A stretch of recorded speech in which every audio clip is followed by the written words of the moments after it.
Assalamualaikum warahmatullahi wabarakatuh.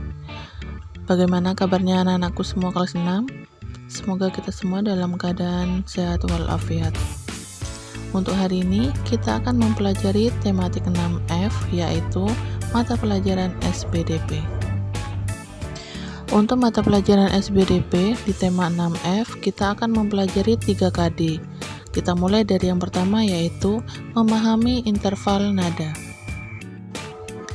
Kalian telah memahami interval nada pada tema 3 sebelumnya. Untuk mengingatkan kalian tentang interval nada, perhatikan materi berikut ini. Interval nada adalah jarak antara satu nada dengan nada lain. Berikut ini adalah interval nada dari nada 1-1 hingga 1-8. Kalian bisa memperhatikannya.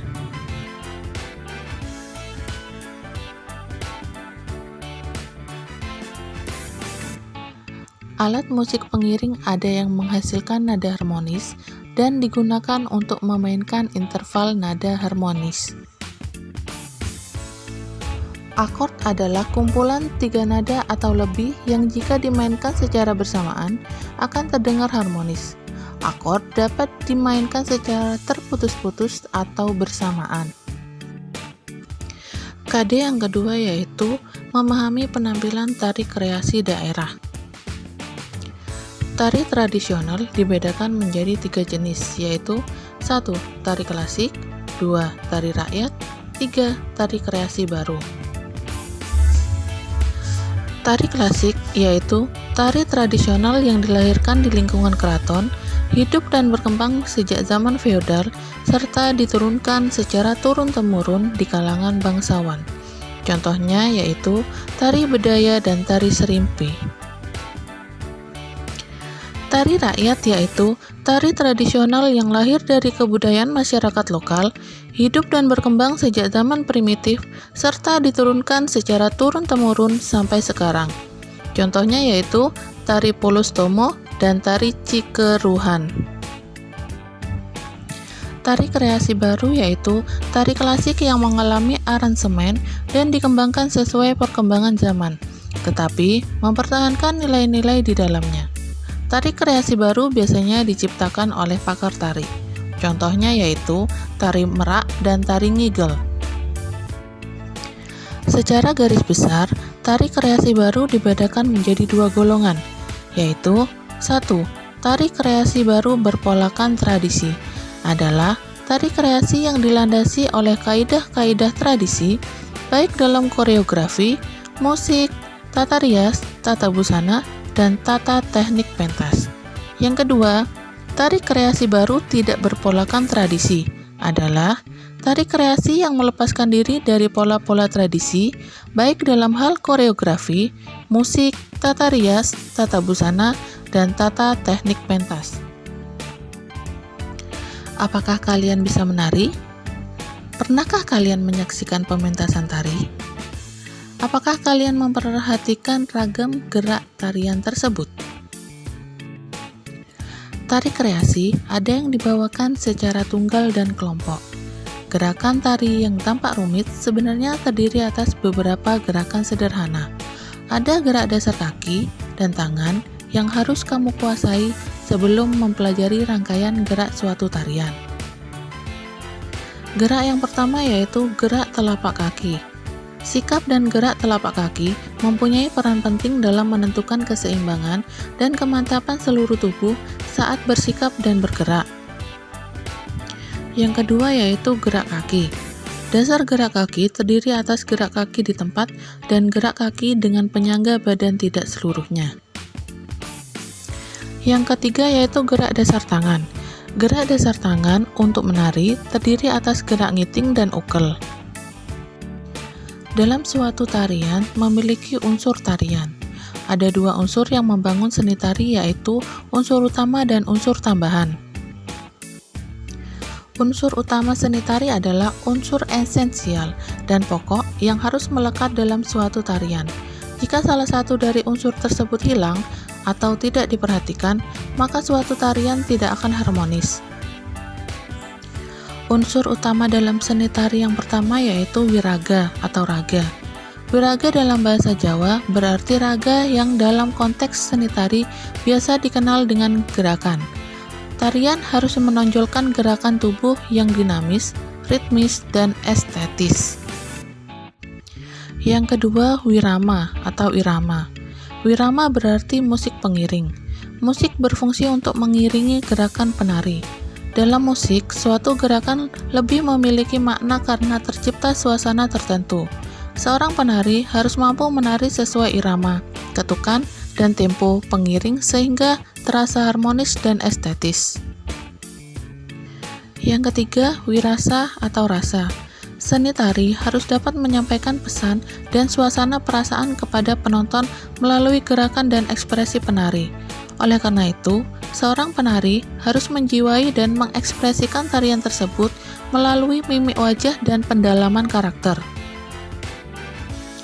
Unsur tambahan adalah pelengkap dari unsur utama.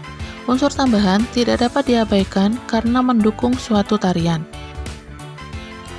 Unsur tambahan dalam tari yang pertama yaitu tata rias dan kostum. Unsur tata rias dan kostum mendukung tercipta suasana tarian serta menyampaikan karakter dan pesan secara tersirat. Kedua, pola lantai. Tarian akan terlihat indah jika penari dapat menguasai pola lantai sehingga tidak membuat penonton bosan karena monoton. Hal tersebut juga penting untuk tarian yang dibawakan oleh banyak penari agar antar penari tidak saling bertabrakan sehingga gerakan yang ditampilkan menjadi selaras, kompak, dan teratur. Ketiga, tata panggung. Tata panggung adalah ukuran, penataan, dan pencahayaan panggung. Keempat, peralatan. Peralatan merupakan alat pendukung seperti selendang, piring, payung, dan lilin. Walau tidak semua tarian menggunakan properti, unsur peralatan perlu diperhatikan untuk mendukung visualisasi tarian. Salah satu peralatan yang digunakan dalam tarian yaitu topeng. Beberapa topeng yang digunakan dalam tarian yaitu sebagai berikut. Topeng panji. Topeng ini berwarna putih dan hanya terdapat mata, hidung, dan mulut tanpa guratan lain. Gerakan tarian ini terkesan sederhana, halus, dan lembut. Topeng samba. Topeng ini berwarna merah muda agak putih dan mulai terdapat guratan. Gerakan tarian ini cenderung lincah, lucu, dan genit, walau terkesan masih ragu dan kurang luas. Topeng rumyang. Topeng ini berwarna dasar merah muda dan dilengkapi dengan ukiran sederhana. Gerakan tarian ini cenderung labil dengan pengulangan-pengulangan. Topeng tumenggung. Topeng ini memiliki kumis serta guratan-guratan berwibawa. Tari ini menunjukkan gerakan yang mencerminkan sikap tegas, bertanggung jawab, serta bijaksana. Topeng kelana. Topeng ini memiliki ukiran yang paling rumit karena dengan banyak ikatan di bagian atas. Penari topeng kelana biasanya mengenakan kostum berwarna merah dengan gerakan tari yang agresif karena merupakan akumulasi dari semua gerakan tari topeng sebelumnya. KD ketiga, memahami reklame. Salah satu media reklame yaitu baliho.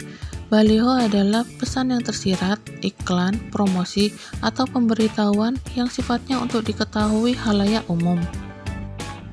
Ciri-ciri baliho yaitu 1. Mempromosikan suatu produk dan kegiatan. 2. Ukurannya besar. 3. Diletakkan di tempat khusus di tepi jalan. Fungsi dan manfaat baliho yaitu 1. Menyampaikan materi iklan. 2. Sebagai media promosi yang mudah dilakukan sebab biaya yang dikeluarkan tidak terlalu besar. 3. Dapat dilakukan secara instan atau promosi kontemporer. 4. Untuk menaikkan penjualan. 5. Untuk menaikkan pamor atau popularitas pengiklan. Berikut adalah contoh dari baliho. Untuk memantapkan materi reklame di depan, kalian perhatikan gambar berikut ini untuk menjawab pertanyaan di slide selanjutnya. Pertanyaannya yaitu 1. Apa isi reklame tersebut? 2. Apa tujuan dibuatnya reklame tersebut? 3. Siapa lembaga pembuat reklame tersebut? Kerjakan tugas di Bukulet. Sertakan foto tugas dan kirimkan ke wali kelas masing-masing. Selamat mengerjakan dan terima kasih. Ustazah akhiri, Assalamualaikum warahmatullahi wabarakatuh.